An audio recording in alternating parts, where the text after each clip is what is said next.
Maintenant que nous sommes morts avec Christ, la loi, sous l'empire de laquelle nous étions autrefois maintenus, a perdu son pouvoir sur nous, de sorte que nous ne sommes plus dans l'ancien esclavage de la lettre, mais dans le service nouveau de l'esprit.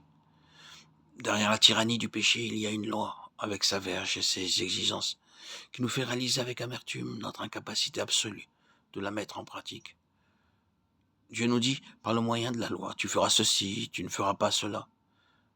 Et nous, sous la servitude du péché, nous sommes sans force pour obéir.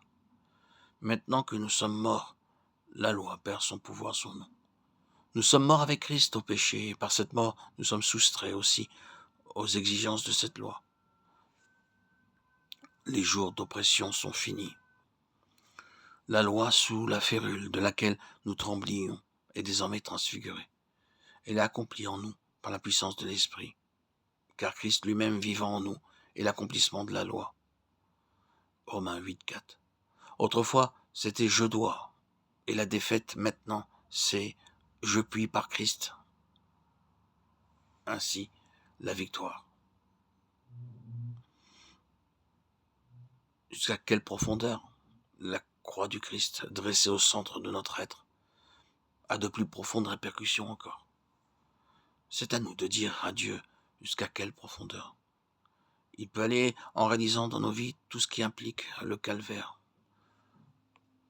Comme il est écrit dans Colossiens 2:20, si donc quand vous êtes mort avec Christ, vous avez mis de côté les leçons de l'enfance en ce qui concerne les choses extérieures.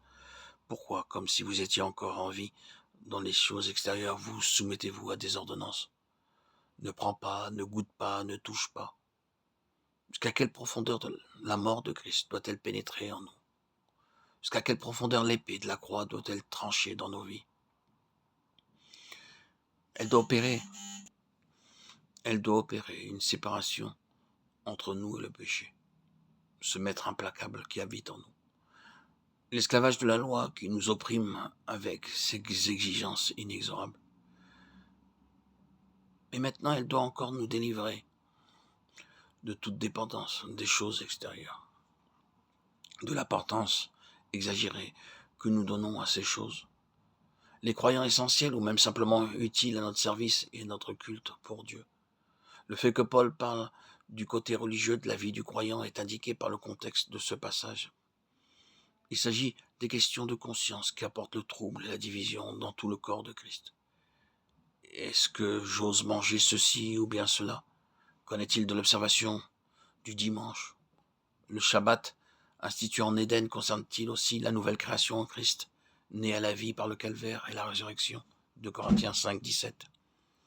Que penser de certains préceptes qui ne sont fondés que sur les ordonnances, mais les doctrines des hommes? Préceptes généralement négatifs, tels que ne prends pas, ne goûte pas, ne touche pas.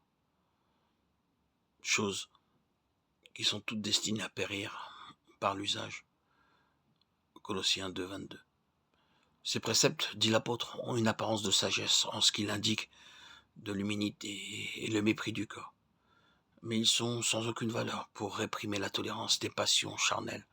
C'est-à-dire que la chair reste la même sous la surface, en dépit de cette prétendue humilité et de ce mépris du corps. La méthode de Dieu est plus excellente.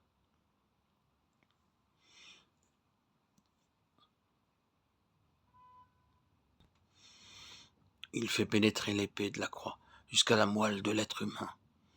Et par la bouche de l'apôtre, il déclare, quand vous êtes mort avec Christ, cela concernait toutes ces choses extérieures. Aucune d'entre elles n'est indispensable au salut.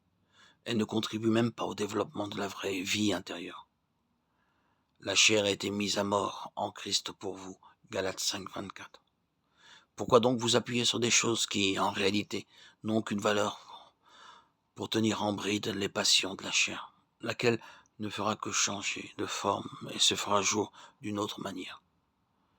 Ce sont les pensées charnelles, enflées d'un vain orgueil, qui sont les instigatrices de toutes ces méthodes ayant pour but de maîtriser la chair. Colossiens 2, 18. Celle-ci est donc encore renforcée et rendue plus active par les moyens mêmes qui sont employés pour lui mettre un frein.